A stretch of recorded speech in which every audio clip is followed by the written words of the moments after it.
Hey, it's Stan Willingham. I'm a professor who studies human learning, back with a second video about how to prepare for exams. When students come to me looking for advice about how to study, the first thing I always ask is, well, tell me what you're doing now. And the frustrated students almost always have the same answer. They say, well, I read over the textbook and I read over my notes. Now, that's a terrific thing to do. In fact, the previous video I posted was all about specific techniques so you can get the most out of those study strategies. But you can't stop with reading over the materials. Here's why. When you're reading over the materials at the end of the semester, things are starting to come together. You feel like you're starting to come to a deeper understanding of this complex material. And it's natural to compare that feeling to how it felt at the beginning of the semester when it didn't really make all that much sense and you were struggling. So naturally you feel like, all right, like I think I've really mastered this. I feel pretty good about it now.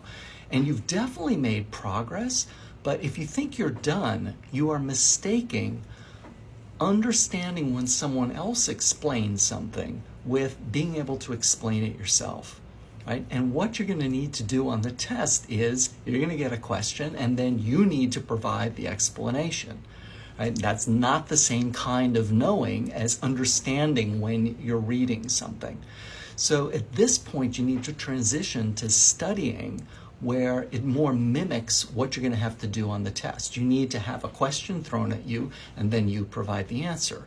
So you need to create a study guide that poses questions and then you're going to provide the answer. Study guide that's in question answer format. Now the next thing you might think is, well, why do I need to create that? Why can't I go on Quizlet or a similar sort of website and I'll probably be able to find a flashcard deck that's all ready to go. So let me put it this way. I've been on Quizlet. I've looked up the courses that I teach. Frequently, those flashcard decks are inaccurate. Frequently, they're out of date. But even if you could get a flashcard deck that someone else had made that was like really up to date and completely accurate, I would still tell you to make your own. Why? Because the process of making a study guide is actually really good for memory.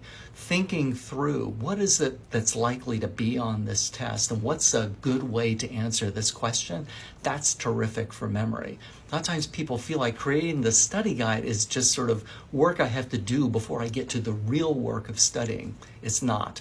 Creating a study guide is going to be great for your memory. In the next video, I'll get more into the details of what those questions should look like.